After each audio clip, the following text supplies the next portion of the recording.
आज की वीडियो में आप श्रवण करेंगे मार्गशीर्ष अघन पूर्णिमा व्रत कथा। द्वापर युग में एक समय की बात है कि यशोदा जी ने श्री कृष्ण से कहा, हे कृष्ण, तुम सारे संसार के उत्पन्न करता, पोषक तथा उसके संहार करता हो। आज कोई ऐसा व्रत मुझसे कहो जिसके करने से मृत्यु लोक में स्त्रियों को विधवा होने का भय न रहे तथा ये व्रत सभी मनुष्यों की मनोकामनाएं पूर्ण करने वाला हो। तो श्री कृष्ण कहने लगे, हे माता, तुमने अति सुंदर प्रश्न किया है। मैं तुमसे ऐसे ही व्रत को सविस्तार कहता हूँ। सौभाग्य की प्राप्ति के लिए स्त्रियों को 32 पूर्णमासियों का व्रत अवश्य ही करना चाहिए। इस व्रत के करने से स्त्रियों को सौभाग्य संपत्ति मिलती है। ये व्रत अचल सौभाग्य देने वाला एवं भगवान शिव के प्रति मनुष्य मात्र की भक्ति को बढ़ाने वाला है। यशोदा जी कहने लगी, हे कृष्ण, सर्वप्रथम इस व्रत को मृत्यु लोक में किसने किया था, इसके विषय में विस्तार पूर्वक मुझसे कहो। श्री कृष्ण जी कहने लगे कि इस भूमंडल पर एक अत्यंत प्रसिद्ध राजा चंद्रहास से पालित अनेक प्रकार की रत्नों से परिपूर्ण कातिका नाम की एक नगरी थी। वहां पर धनेश्वर नाम का एक ब्राह्मण था और उसकी स्त्री अति सुशीला रूपवती थी। दोनों ही उस नगरी में बड़े प्रेम के साथ रहते थे। घर में धन धान्य आदि की कोई कमी नहीं थी। उनको एक ही बड़ा दुख था कि उनके कोई संतान नहीं थी। इस दुख से वे अत्यंत दुखी रहते थे। एक समय एक बड़ा तपस्वी योगी उस नगरी में आया। वह योगी उस ब्राह्मण के घर को छोड़कर अन्य सब घरों से भिक्षा लाकर भोजन किया करता था। रूपवती से वे भिक्षा नहीं लेता था। उस योगी ने एक दिन रूपवती से भिक्षा ना लेकर किसी अन्य घर से भिक्षा लेकर गंगा किनारे जाकर भिक्षा अन्न को प्रेम पूर्वक खा रहा था कि धनेश्वर ने योगी का ये सब कार्य किसी प्रकार से देख लिया।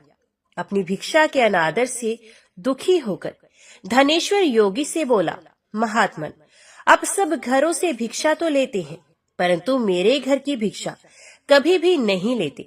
इसका क्या कारण है? तो योगी ने कहा कि निसंतान के घर की भीख पतितों के अन्न के तुल्य होती है, और जो पतितों का अन्न खाता है वे भी पतित हो जाता है। चूंकि तुम निसंतान हो अतः पतित हो जाने के भय से मैं तुम्हारे घर की भिक्षा नहीं लेता हूँ। धनेश्वर ये बात सुनकर अपने मन में बहुत दुखी हुआ और हाथ जोड़कर योगी के पैरों पर गिर पड़ा तथा आर्त भाव से कहने लगा, हे महाराज, यदि ऐसा है तो आप मुझको पुत्र प्राप्ति का कोई उपाय बताइए। आप सर्वज्ञ हैं, मुझ पर अवश्य ही ये कृपा कीजिए। धन की मेरे घर में कोई कमी नहीं, परंतु मैं पुत्र न होने के कारण अत्यंत दुखी रहता हूँ। आप मेरे इस दुख का हरण करें, आप सामर्थ्यवान हैं।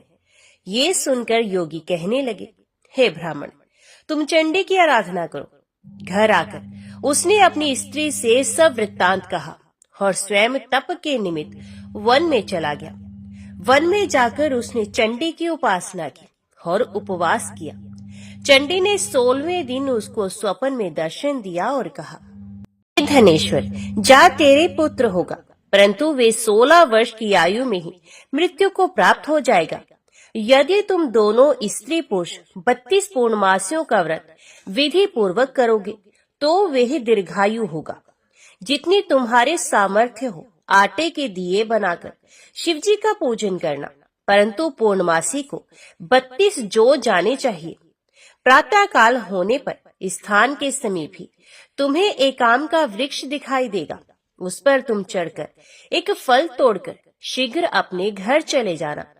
अपनी स्त्री से सब वृत्तांत कहना। ऋतु स्नान के पश्चात वे स्वच्छ होकर श्री शंकर जी का ध्यान करके उस फल को खा लेगी। तब शंकर भगवान की कृपा से उसको गर्भ हो जाएगा। जब वे ब्राह्मण प्रातः काल उठा तो उसने उस स्थान के पास ही एक आम का वृक्ष देखा, जिस पर एक अत्यंत सुंदर आम का फल लगा हुआ था। उस ब्राह्मण ने उस आम के वृक्ष पर चढ़कर उस फल को तोड़ने का प्रयत्न किया, परंतु वृक्ष पर कई बार प्रयत्न करने पर भी वे ना चढ़ पाया। तब तो उस ब्राह्मण को बहुत चिंता हुई और विघ्न विनाशक श्री गणेश जी की वंदना करने लगा और बोला, हे दयानिधे, अपने भक्तों के विघ्नों का नाश करके उनके मंगल कार्यों को करने वाले, दुष्टों का नाश करने वाले, रिद्धि सिद्धि को देने वाले, आप मुझ पर कृपा करके इतना बल दे कि मैं अपने मनोरथ को पूर्ण कर सकूं। इस प्रकार गणेश जी की प्रार्थना करने पर उनकी कृपा से धनेश्वर वृक्ष पर चढ़ गया और उसने एक अति सुंदर आम का फल देखा। उसने विचार किया कि जो वरदान से फल मिला था वे ये है और कोई फल दिखाई नहीं देता। उस धनेश्वर ब्राह्मण ने जल्दी से उस फल को तोड़कर अपनी स्त्री को लाकर दे दिया और उसकी स्त्री ने अपने पति के कथन अनुसार उस फल को खा भी लिया और वह गर्भवती हो गई। देवी जी की असीम कृपा से उसे एक अत्यंत सुंदर पुत्र उत्पन्न हुआ, जिसका नाम उन्होंने देवीदास रखा। माता पिता के हर्ष और शोक के साथ वे बालक शुक्ल पक्ष के चंद्रमा की भांति अपने पिता के घर में बढ़ने लगा। भवानी की कृपा से वह बालक बहुत ही सुंदर, सुशील और विद्या पढ़ने में बहुत ही निपुण हो गया। दुर्गा जी की आज्ञा अनुसार उसकी माता ने 32 पूर्णमासी का व्रत रखना आरंभ कर दिया, जिससे उसका पुत्र बड़ी आयु वाला हो गया। 16वां वर्ष लगते ही देवीदास के माता पिता को बड़ी चिंता हो गई कि कहीं उनके पुत्र की इस वर्ष मृत्यु न हो जाए। इसलिए उन्होंने अपने मन में विचार किया कि यदि ये दुर्घटना उनके सामने हो गई तो ये कैसे सहन कर पाएंगे। असतु उन्होंने देवीदास के मामा को बुलाया और कहा कि हमारी इच्छा है कि देवीदास 1 वर्ष तक काशी में जाकर विद्या अध्ययन करे और उसको अकेला भी नहीं छोड़ना चाहिए। इसलिए साथ में तुम चले जाओ और 1 वर्ष के पश्चात इसको वापस लौटा लाना। सब प्रबंध करके उसके माता पिता ने काशी जाने के लिए देवीदास को एक घोड़े पर बैठाकर उसके मामा को उसके साथ कर दिया, किंतु ये बात उसके मामा या किसी और से नहीं कही। धनेश्वर ने सप्तनिक अपने पुत्र की मंगल कामना तथा दीर्घायु के लिए भगवती दुर्गा की आराधना और पूर्णमासियों का व्रत करना आरंभ कर दिया। इस प्रकार बराबर 32 पूर्णमासी का व्रत पूरा किया। कुछ समय के पश्चात एक दिन वे दोनों मामा और भांजा मार्ग में रात्रि बिताने के लिए किसी ग्राम में ठहरे हुए थे।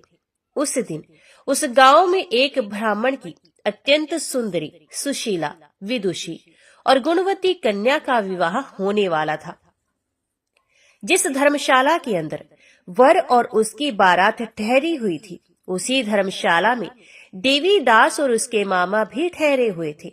संयोगवश कन्या को तेल आदि चढ़ाकर मंडप आदि का कृत्य किया गया तो लगन के समय वर को धनुर्वात हो गया।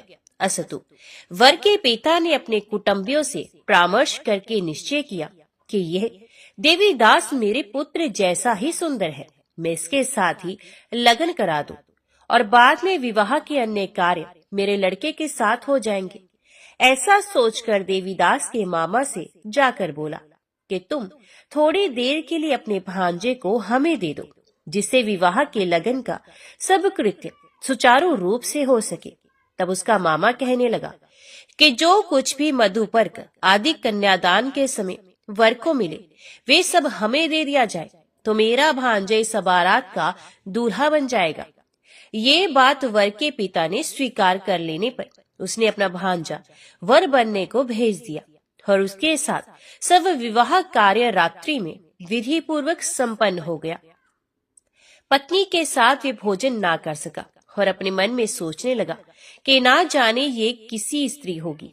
वे एकांत में इसी सोच में गर्म निश्वास छोड़ने लगा तथा उसकी आंखों में आंसू भी आ गए।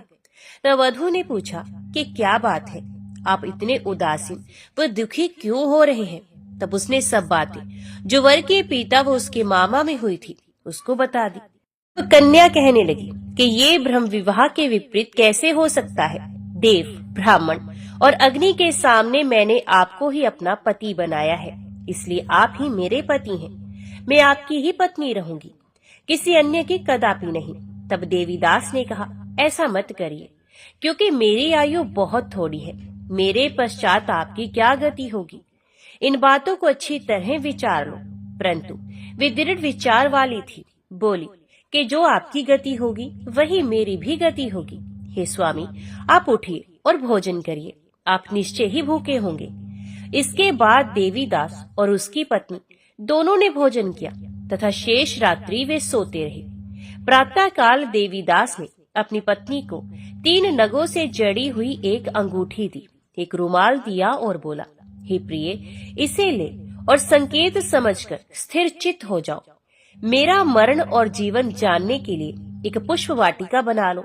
उसमें सुगंधी वाली एक नव मल्लिका लगा लो। उसको प्रतिदिन जल से सिंचा करो और आनंद के साथ खेलो कूदो तथा उत्सव मनाओ। जिस समय और जिस दिन मेरा प्राणांत होगा, ये फूल सूख जाएंगे और जब ये फिर हरे हो जाए तो जान लेना कि मैं जीवित हूँ। ये बात निश्चय करके समझ लेना, इसमें कोई संशय नहीं है। ये समझाकर वे चला गया। प्रातः काल होते ही वहां पर गाजे बाजे बजने लगे और जिस समय विवाह के कार्य समाप्त करने के लिए वर तथा सब बाराती मंडप में आए, तो कन्या ने वर को भली प्रकार से देखकर अपने पिता से कहा कि ये मेरा पति नहीं है। मेरा पति वही है जिसके साथ रात्रि में मेरा पाणी ग्रहण हुआ था।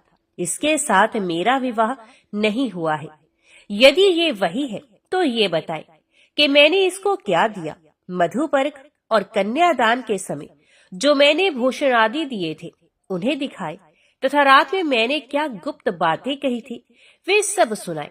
पिता ने उसके कथन अनुसार वर को बुलवाया। कन्या की ये सब बातें सुनकर वे कहने लगा कि मैं कुछ नहीं जानता।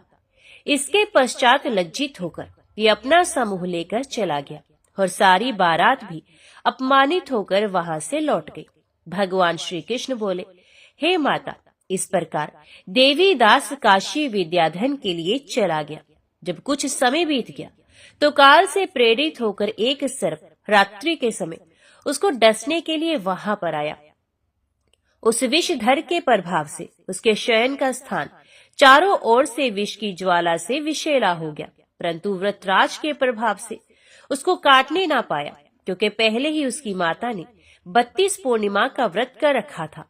इसके बाद मध्याह्न के समय स्वयं काल वहां पर आया और उसके शरीर से उसके प्राणों को निकालने का प्रयत्न करने लगा, जिससे वे मूर्छित होकर पृथ्वी पर गिर पड़ा। भगवान की कृपा से उसी समय माता पार्वती जी के साथ श्री शंकर भगवान जी आ गए। उसको मूर्छित दशा में देखकर पार्वती जी ने भगवान शंकर से प्रार्थना की कि हे महाराज, इस बालक की माता ने पहले 32 पूर्णिमा का व्रत किया था, जिसके प्रभाव से हे भगवान आप इसको प्राण दान दे। भवानी के कहने पर भक्त वत्सल भगवान श्री शिव जी ने उसको प्राण दान दे दिए। इस व्रत के प्रभाव से काल को भी पीछे हटना पड़ा और देवीदास स्वस्थ होकर बैठ गया। उधर उसकी स्त्री उसके काल की प्रतीक्षा किया करती थी।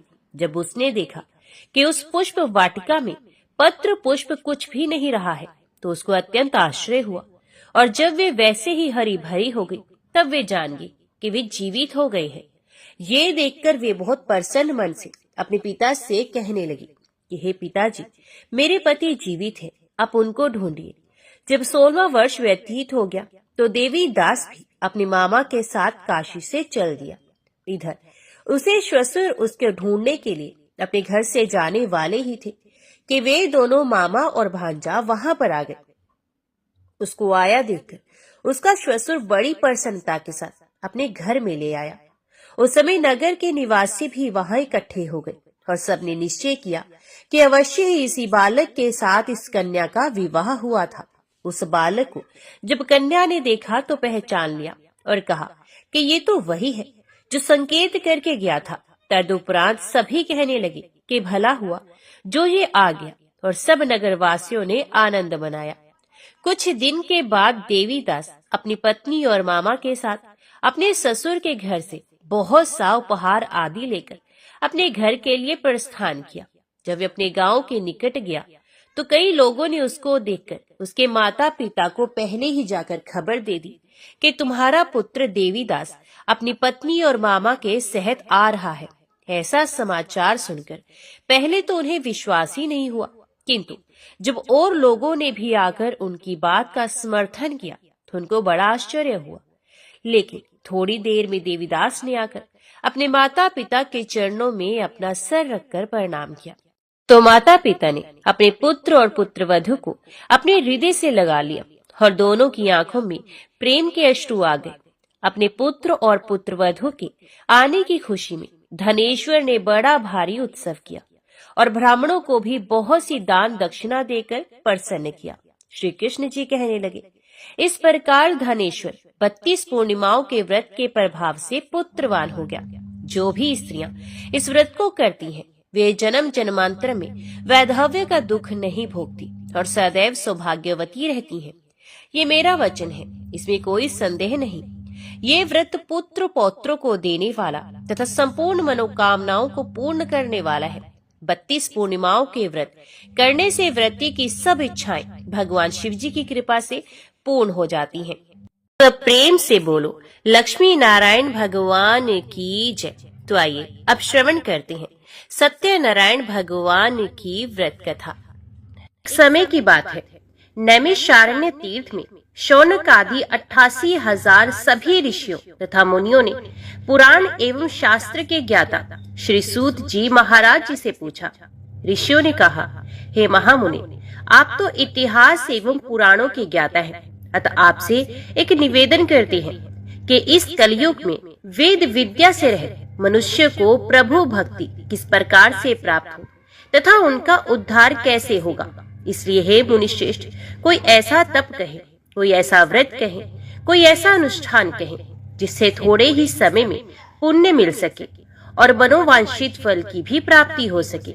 हमारी सुनने की प्रबल इच्छा है। सर्वशास्त्र ज्ञाता श्री सूत जी ने कहा, हे ऋषियों, आप सबने सभी प्राणियों के हित के लिए ये बात पूछी है, क्योंकि परोपकार ही तो संतों का लक्षण होता है। इसलिए उस श्रेष्ठ व्रत को आप लोगों से कहूंगा जिस व्रत को नारद जी ने भगवान कमलापति से पूछा था। एक समय योगी राज नारद जी दूसरों के हित की इच्छा से अनेक लोकों में घूमते हुए मृत्यु लोक में जा पहुंचे। वहां अनेक योनियों में जन्मे प्राणी अपने कर्मों के द्वारा अनेकों दुखों से पीड़ित थे। ऐसा देखकर नारद जी ने मन में विचार किया कि किस यत्न से इन प्राणियों के दुख का नाश हो सके। ऐसा मन में विचार कर वे विष्णु लोक को चले गए। वहां श्वेत वर्ण और 4 भुजाओं वाले सबके आधार भगवान नारायण को देखा, जिनके हाथों में शंख चक्र गदा और पद्म तथा गले में वनमाला सुशोभित थी।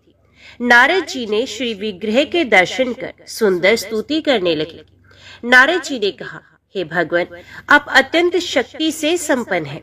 मन तथा वाणी भी आपको नहीं पा सकती। आपका आदि मध्य अंत भी नहीं है।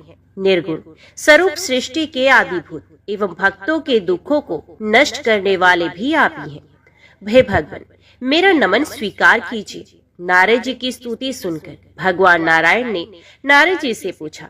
श्री भगवान ने कहा, हे मुनिश्रेष्ठ, आपके मन में क्या है? आपका यहाँ किस काम के लिए आगमन हुआ है? निसंकोच कहो, मैं सब कुछ बताऊंगा। नारद जी ने कहा, हे प्रभु, मृत्यु लोक में प्राय अपने अपने पाप कर्मों के द्वारा विभिन्न योनियों में उत्पन्न सभी लोग अनेक प्रकार के दुखों से दुखी हो रहे हैं। हे नाथ, यदि आप मुझ पर दया रखते हैं तो बतलाएं कि उन मनुष्यों के सब दुख थोड़े ही प्रयत्न से कैसे दूर हो। भगवान श्री हरि ने कहा, हे नारद, मनुष्यों की भलाई के लिए आपने बहुत ही अच्छी बात पूछी है। जिस व्रत के करने से प्राणी मोह से मुक्त हो जाता है, सो मैं उस महान शक्तिशाली व्रत को कहता हूँ। श्री सत्यनारायण भगवान का व्रत महान पुण्य देने वाला तथा स्वर्ग एवं मृत्यु लोक में अत्यंत दुर्लभ है। श्री सत्यनारायण जी का व्रत पूर्ण विधि विधान से करने पर मनुष्य मृत्यु लोक में सुख भोग कर अंत में शरीर छोड़कर मोक्ष को पा लेता है। भगवान के श्रीमुख से वचन सुनकर नारद जी ने पूछा, हे प्रभु, सत्य व्रत का फल क्या है? क्या विधान है? किसने सत्य व्रत को किया है तथा किस दिन सत्य व्रत को करना चाहिए?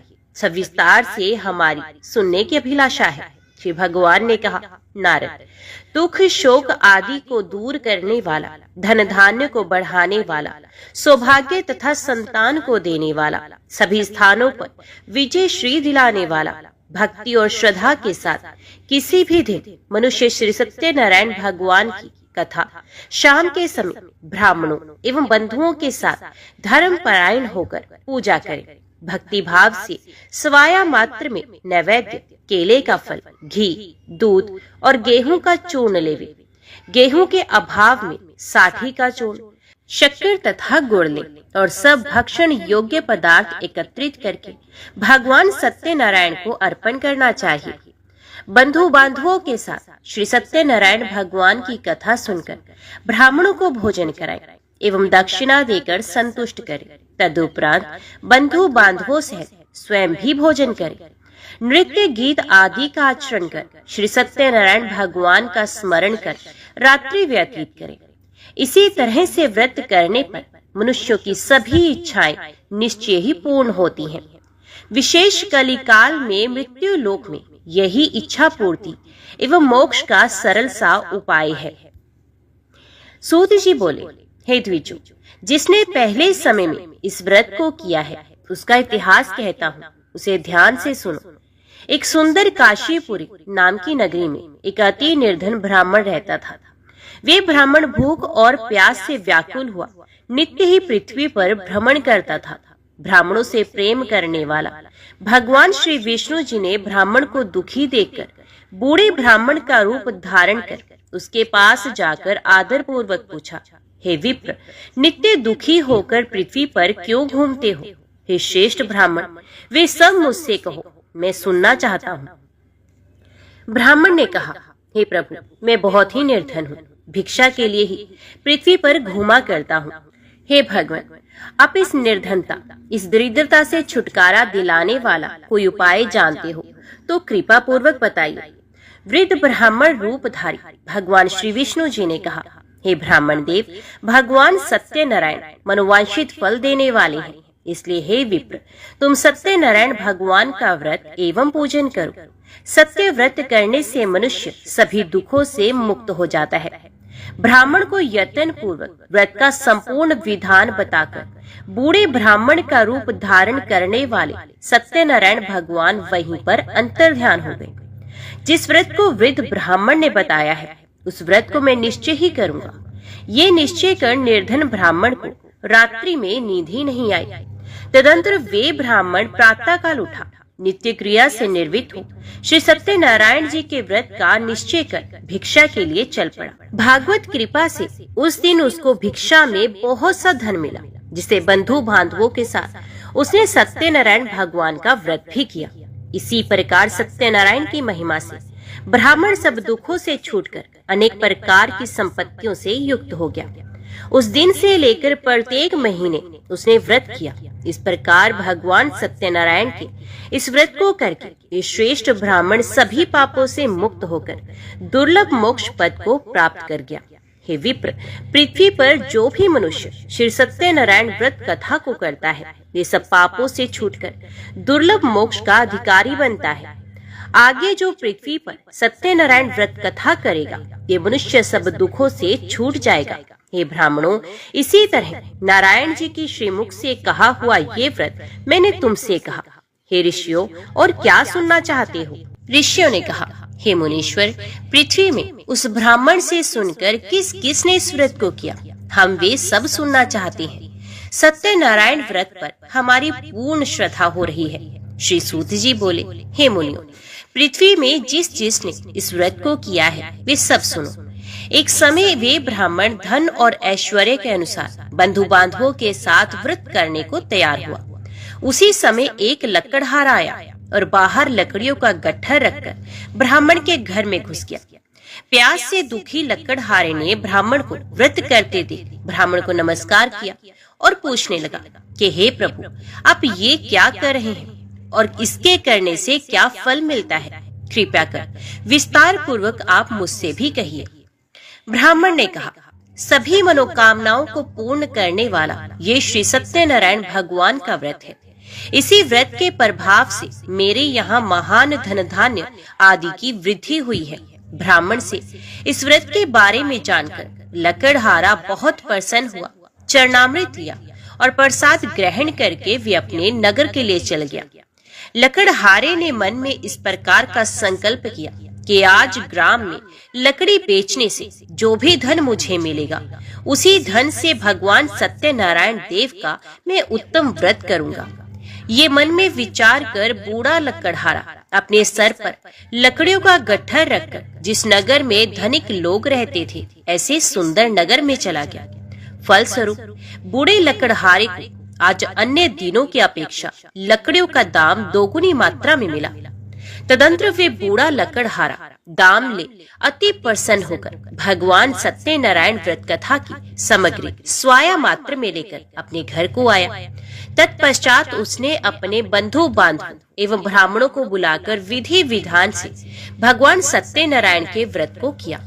उस व्रत के प्रभाव से बूढ़ा लकड़हारा धन पुत्र आदि से युक्त हुआ और संसार के समस्त सुखों को भोग कर बैकुंठ को गया। श्री सूत जी ने आगे कहा, हे श्रेष्ठ मुनियों, अब ध्यान पूर्वक आगे की कथा सुनो। प्राचीन समय में उल्कामुख नाम का एक बुद्धिमान राजा था। उल्कामुख सत्यवक्ता एवं जितेंद्रिय था। वे विद्वान राजा प्रतिदिन देव स्थानों में जाया करता था तथा ब्राह्मणों को धन देकर उन्हें संतुष्ट किया करता था। उसकी धर्म पत्नी कमल के समान मुख वाली और सती साध्वी एवं शील आदि विनय गुणों से संपन्न तथा पतिपरायणा थी। एक दिन भद्रशिला नदी के तट पर दोनों दंपतियों ने भगवान सत्यदेव का व्रत एवं पूजन किया। जिस समय राजा अपने परिवार के साथ व्रत एवं पूजन कर रहे थे, उसी समय वहां पर एक साधु वैश्य आया। उसके पास व्यापार के लिए बहुत सा धन था। भद्रशिला नदी के तट पर अपनी नौका को किनारे ठहराकर राजा के पास गया और राजा को व्रत करते देख विनय पूर्वक पूछने लगा। साधु ने कहा, हे राजा, भक्ति चित्त से आप ये क्या कर रहे हैं? मेरी सुनने की इच्छा है, ये आप मुझे बताने की कृपा करें। राजा बोले, हे साधु, अपने बांधवों के साथ पुत्र प्राप्ति के लिए ये महाशक्तिशाली सत्यनारायण भगवान का पूजन एवं व्रत कर रहा हूँ। राजा के वचन को सुनकर वे साधु वैश्य आदर के साथ बोला, हे राजा, मुझसे इस व्रत का संविधान कहें। अतः आपके कथन अनुसार इस व्रत को मैं भी करूंगा, क्योंकि मेरे भी कोई संतति नहीं है। राजा से व्रत का विधान सुनकर साधु व्यापार से निर्वृत्त हो आनंद के साथ अपने घर को चला गया। साधु ने अपनी स्त्री से संतति देने वाले उस उत्तम व्रत का समाचार सुनाया और कहा, जब मेरे संतान होगी तब मैं भी इस व्रत को करूंगा। साधु ने ऐसे वचन अपनी पत्नी लीलावती से कहे। एक दिन उसकी पत्नी लीलावती आनंदित हुई एवं सांसारिक धर्म में प्रवृत्त होकर सत्यदेव की कृपा से गर्भवती हुई तथा समय बीतने पर 10वें महीने में उसके यहाँ एक सुंदर कन्या ने जन्म लिया। वे कन्या दिनों दिन इस प्रकार बढ़ने लगी जैसे शुक्ल पक्ष का चंद्रमा बढ़ रहा हो, इसलिए उस कन्या का नाम कलावती रखा गया। लीलावती ने मीठे शब्दों से अपने पति से कहा कि आपने जो संकल्प किया था कि संतान होने पर भगवान सत्यदेव का व्रत करूंगा, सो भगवत कृपा से हमारे यहाँ कन्या ने जन्म भी ले लिया है। आप संकल्प के अनुसार उस व्रत को क्यों नहीं कर रहे हैं? साधु बोला, हे प्रिय, इसके विवाह के समय व्रत कर लूंगा, जल्दी क्या है। अपनी पत्नी को भली भांति आश्वासन देकर वे नगर को चला गया। इधर कन्या कलावती पितृगृह में वृद्धि को प्राप्त हो गई। साधु ने जब नगर में सखियों के साथ क्रीड़ा करती हुई अपनी पुत्री कलावती को विवाह के योग्य देखा और तुरंत ही दूत को बुलाकर कहा कि पुत्री कलावती के लिए कोई सुयोग्य वणिक पुत्र खोज कर लाओ। साधु की आज्ञा पाकर दूत कांचन नगर पहुंचा और बड़ी खोज एवं देखभाल कर कन्या कलावती के लिए सुयोग्य वणिक पुत्र को ले आया। उस सुयोग्य वणिक पुत्र को देखकर साधु वैश्य ने अपने भाई बंधुओं एवं जाति के लोगों के साथ प्रसन्नचित होकर अपनी पुत्री कलावती का विवाह उस सुयोग्य वणिक पुत्र के साथ कर दिया। लेकिन दुर्भाग्यवश वे विवाह के समय भी सत्यदेव का व्रत एवं पूजन करना भूल गया। पूर्व में व्रत का संकल्प करने के बाद भी संकल्प पूरा ना करने के कारण भगवान सत्यनारायण कुपित हो गए।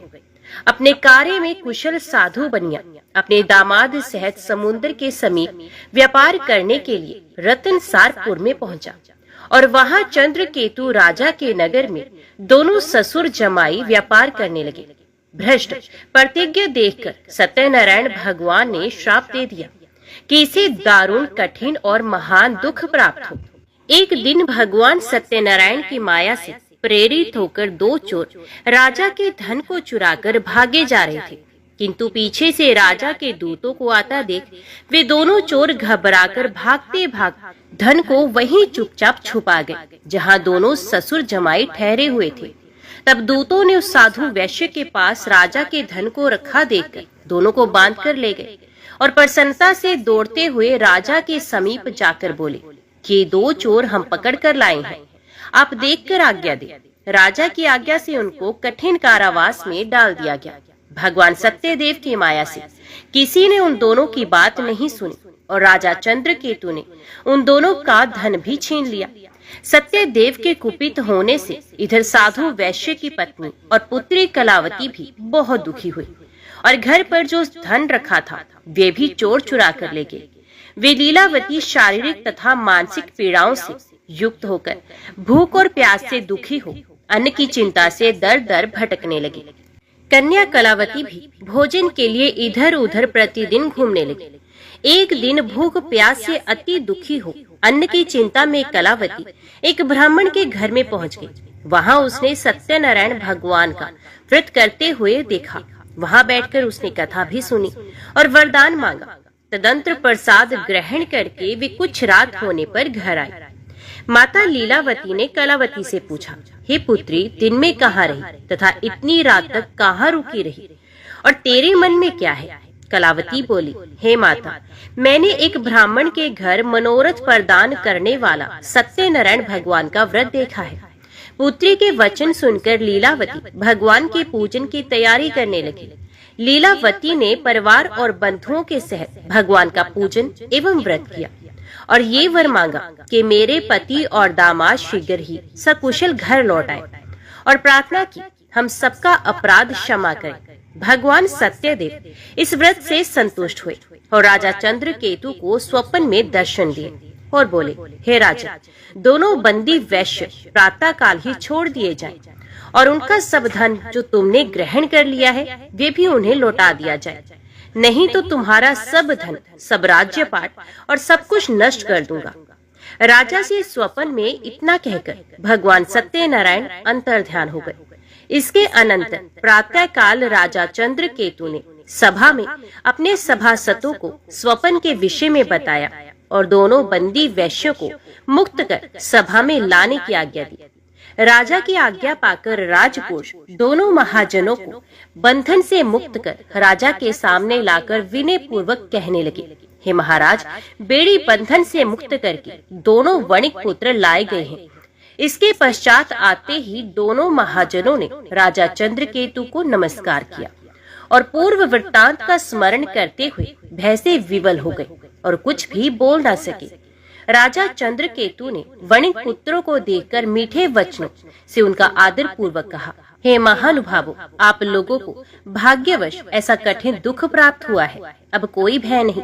ऐसा कहकर उन दोनों को वेणी खुलवाकर शौर कर्म करवाया और नए नए वस्त्र आभूषण देकर तथा आदर के साथ सामने बुलाकर वाणी द्वारा अत्यधिक आनंदित भी किया। उनका जितना धन लिया था उसे दोगुना करके वापस दिया। राजा ने पुनः उनसे कहा, साधु, अब आप अपने घर को जाएं। राजा को प्रणाम करके वैश्य साधु ने कहा, आपकी कृपा से हम जा रहे हैं। ऐसा कहकर भगवान का धन्यवाद कर दोनों महावैश्यों ने अपने घर के लिए प्रस्थान किया। श्री सूत जी बोले, वैश्य ने मंगलाचार और ब्राह्मणों को धन देकर अपने नगर की यात्रा आरंभ की और उनके थोड़ी दूर पहुंचने पर भगवान सत्यनारायण की साधु की सत्यता की परीक्षा लेने के लिए जिज्ञासा करते हुए दंडी का वेश धारण कर सत्यनारायण भगवान ने उनसे पूछा, हे साधु, आपकी नाव में क्या भरा है? अभिमानी वणिक हंसता हुआ अवहेलना पूर्वक बोला, हे दंडे, आप क्यों पूछते हैं? क्या कुछ द्रव्य लेने की इच्छा है? मेरी नाव में तो बेल तथा पत्ते आदि भरे हैं। वैश्य की ऐसी निष्ठुर वाणी सुनकर भगवान ने कहा, तुम्हारा वचन सत्य हो। ऐसा कहकर दंडी सन्यासी का रूप धारण किए हुए सत्यनारायण भगवान वहां से चले गए और कुछ दूर जाकर समुद्र के किनारे बैठ गए। दंडी के चले जाने पर वैश्य ने नित्य क्रिया करने के पश्चात नाव को जल में ऊपर की ओर उठी हुई देखकर अत्यंत आश्चर्य में पड़ गया तथा नाव में बेल आदि देखकर मूर्छित हो जमीन पर गिर पड़ा। फिर मूर्छा खुलने पर बहुत शोक करने लगा। तब उसके दामाद ने इस प्रकार कहा, अब शोक न करें, ये दंडी का श्राप है, अतः उनकी शरण में चलना चाहिए, तभी हमारी मनोकामना पूरी होगी, क्योंकि वे चाहे तो सब कुछ कर सकते हैं, इसमें कोई संशय नहीं। दामाद के वचन सुनकर वे साधु वणिक दंडी स्वामी जी के पास जा पहुंचा। अत्यंत भक्ति भाव से प्रणाम करके बोला, मैंने जो आपसे असत्य वचन कहे थे उसके लिए क्षमा कीजिए। ऐसा कहकर महान शोकातुर होकर रोने लगा। तब दंडी भगवान बोले, हे मूर्ख, रो मत, मेरी बात सुनो। मेरी पूजा से उदासीन होने के कारण तथा मेरी आज्ञा से बार बार तुम्हें दुख प्राप्त हुआ है। भगवान की ऐसी वाणी सुनकर साधु वणिक उनकी स्तुति करने लगा। साधु ने कहा, हे भगवान, ये आश्चर्य की बात है कि आपकी माया से मोहित होने के कारण ब्रह्मा आदि देवता भी आपके रूप और गुणों को ठीक रूप से नहीं जान पाते। फिर मैं अज्ञानी आपकी माया से मोहित होने के कारण कैसे जान सकता हूँ? आप प्रसन्न होइए, मैं सामर्थ्य के अनुसार आपकी पूजा अवश्य करूंगा। मैं आपकी शरण में आया हूँ। मेरा जो नौका में स्थित पुराना धन था उसकी तथा मेरी भी रक्षा करें और पहले की तरह मेरा सामान नौका में भर जाए। उसकी भक्ति युक्त वचन सुनकर भगवान जनार्दन संतुष्ट हो गए। भगवान हरि उसकी इच्छा अनुसार वर देकर अंतर ध्यान हो गए। तब उन्होंने नाव पर आकर देखा कि नाव धन से परिपूर्ण है। तब भगवान के प्रति कृतज्ञता प्रकट की और वे स्वजनों के साथ भगवान सत्यदेव का पूजन करने लगे और नाव को यत्न पूर्वक संभाल कर साथियों सहित अपने नगर को चले गए। साधु वणिक ने अपने दामाद से कहा, वे देखो, मेरी रतनपुरी नगरी दिखाई दे रही है। इसके बाद उसने अपने धन के रक्षक दूतों को अपने आगमन का समाचार देने के लिए अपनी नगरी में अपने घर पे भेजा। तत्पश्चात उस दूत ने नगर में जाकर साधु की भार्या को देख हाथ जोड़कर प्रणाम किया और उसके अभिष्ट की बात भी कही कि साधु अपने दामाद सहित बहुत सारा धन लेकर इस नगर के समीप आ पहुंचे हैं। ऐसा वचन सुनकर लीलावती ने बड़े हर्ष के साथ सत्यदेव का पूजन कर पुत्री से कहा, मैं अपने पति के दर्शन करने जा रही हूँ, तुम कार्य पूर्ण करके शीघ्र आ जाना। माता का ऐसा वचन सुनकर कलावती व्रत को समाप्त करके प्रसाद छोड़कर पति के दर्शन के लिए चली गई। प्रसाद की अवज्ञा के कारण सत्यदेव फिर से रुष्ट हो उनके पति को नाव सहित पानी में डुबो गए। तत्पश्चात कलावती अपने पति को ना देखकर रोती हुई महान शोकातुर होकर जमीन पर गिर गई। इस तरह नौका को डूबा हुआ तथा कन्या को रोता हुआ देख साधु दुखित हो मन में विचार करने लगा, ये क्या आश्चर्य हो गया। नाव का संचालन करने वाले भी चिंतित हो गए। लीलावती भी कन्या को व्याकुल देखकर विवल हो गई और अत्यंत दुख से विलाप करती हुई अपने पति से इस प्रकार कहने लगी, अभी अभी नौका के साथ दामाद कैसे अलक्षित हो गया। ना जाने किस देवता की उपेक्षा से नौका हरण कर ली गई, अथवा श्री सत्यनारायण की महिमा कौन जान सकता है। ऐसा कहकर स्वजनों के साथ विलाप करने लगी और कन्या कलावती को गोद में लेकर रोने लगी। कलावती कन्या भी अपने पति के नष्ट हो जाने पर दुखी हो गई और अपने पति की पादुका लेकर उनका अनुगमन करने के लिए उसके मन में निश्चय किया। कन्या के इस प्रकार के आचरण को देखकर पत्नी सहित वे साधु वणिक बहुत दुखी हुआ और विचार करने लगा, या तो भगवान सत्यदेव ने दामाद के साथ धन धान्य से भरी इस नौका का अपहरण कर लिया है, अथवा हम सभी उनकी माया से मोहित हो गए हैं। हे प्रभु, अपनी धन शक्ति के अनुसार मैं आपकी पूजा करूंगा। सभी के सामने साधु ने अपने मन की इच्छा प्रकट की और बारंबार भगवान सत्यदेव को दंडवत प्रणाम किया एवं प्रार्थना की कि हे प्रभु, मुझसे या मेरे परिवार से जो भूल हुई उसे क्षमा करें। उसके दीन वचन सुनकर भगवान दीनानाथ को दया आ गई और आकाशवाणी के द्वारा कृपा पूर्वक बोले, हे साधु, तेरी कन्या ने मेरे प्रसाद को छोड़कर अपने पति को देखने चली आई थी। निश्चय ही यही कारण है कि उसका पति दिखाई नहीं दे रहा है। यदि घर जाकर प्रसाद ग्रहण कराए तो तुम्हारी पुत्री निश्चित रूप से पति को प्राप्त कर सकती है, इसमें संशय नहीं।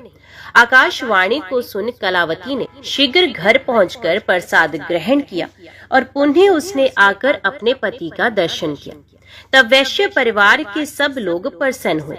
कलावती कन्या ने अपने पिता से कहा, अब विलंब क्यों कर रहे हैं, अब तो घर चलें। कन्या की बात सुनकर वणिक पुत्र संतुष्ट हो गया और साधु ने बंधु बांधवों सहित सत्यदेव का विधि पूर्वक पूजन किया और धन तथा बंधु बांधवों के साथ अपने घर को आया। उस दिन से हर पूर्णिमा व संक्रांति एवं विशेष पर्वों में सत्यनारायण भगवान का पूजन करते हुए इस लोक में सुख भोग कर बैकुंठ में चला गया। श्री सूत जी बोले, हे श्रेष्ठ मुनियों, अब इसके बाद मैं दूसरी कथा कहूँगा, आप लोग सुने। अपनी प्रजा का पालन करने में लीन तुंगध्वज नामक एक राजा था। उसने भी भगवान सत्यदेव के प्रसाद को त्याग कर बहुत दुख प्राप्त किया था। एक बार वे वन में जाकर और वहाँ बहुत से पशुओं को मारकर बड़ के पेड़ के नीचे आया। वहाँ उसने भक्ति भाव से ग्वालों को बंधु बांधवों सहित संतुष्ट चित होकर सत्यदेव की पूजा करते हुए देखा। राजा अभिमानवश न वहाँ गया, न ही उसने भगवान सत्यनारायण को नमस्कार किया। जब ग्वालों ने भगवान का प्रसाद उनके सामने रखा तो वे प्रसाद को त्याग कर अपनी सुंदर नगरी की ओर चला गया। ग्वाल बालों ने भगवान का इच्छा अनुसार प्रसाद ग्रहण किया। इधर राजा को प्रसाद का परित्याग करने से बहुत दुख प्राप्त हुआ। जब अपने राजमहल में वो वापस पहुंचा तो क्या देखता है, उसने अपना सब कुछ नष्ट कर पाया।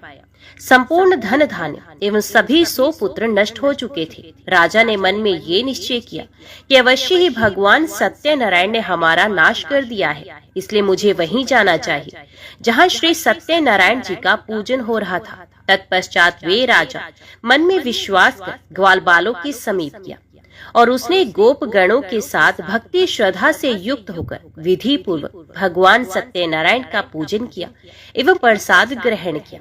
भगवान सत्यदेव की कृपा से राजा पुण्य धन और पुत्रों से संपन्न हो गया। इस लोक में सभी सुखों का उपभोग कर अंत में वैकुंठ लोक को प्राप्त हुआ।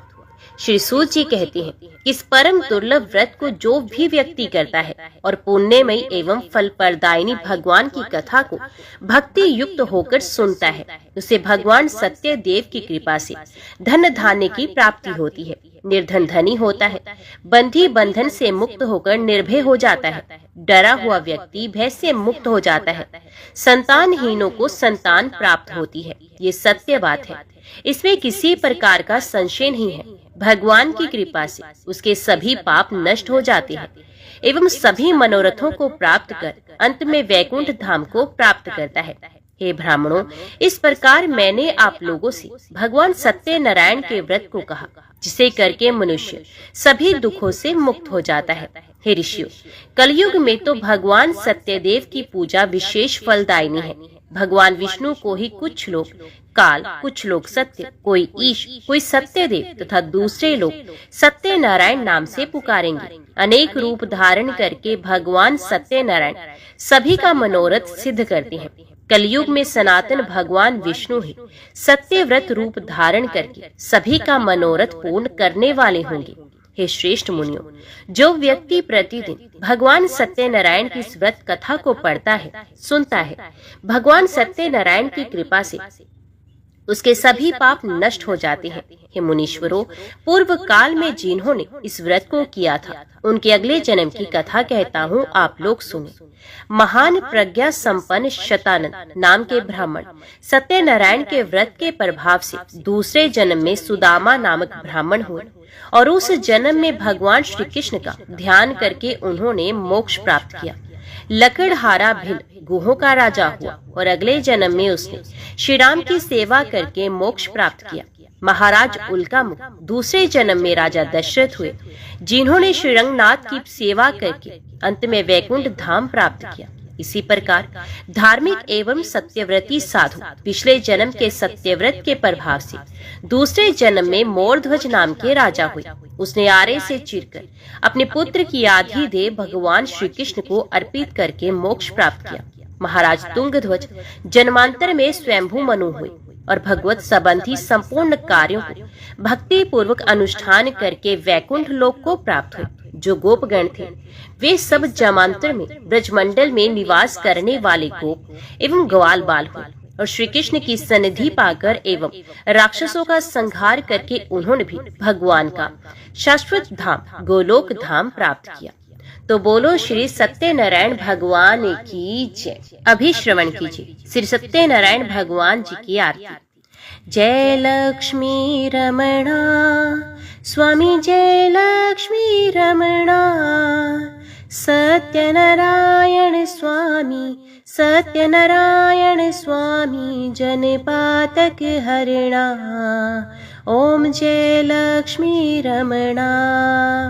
रतन जड़ित सिंहासन अद्भुत शविराजे, नारद करत निरंजन घंटा ध्वनि बाजे। ओम जय लक्ष्मी रमणा। प्रगट भये कलि कारण द्विज को दर्श दियो, बूढ़ो ब्राह्मण बन कर कंचन महल कियो। ओम जय श्री लक्ष्मी रमणा। दुर्बल भील कठारो जिन पर कृपा करी, चंद्रचूड़ एक राजा जिनकी विपत्ति हरी। ओम जय लक्ष्मी रमणा। वैश्य मनोरथ पायो श्रद्धा तज दीनी, सो फल भोग्य प्रभु जी फिर अस्तुति कीन्ही। ओम जय लक्ष्मी रमणा। भाव भक्ति के कारण छिन छिन रूप धरियो, श्रद्धा धारण कीन्ही तिनको काज सरियो। ओम जय लक्ष्मी रमणा।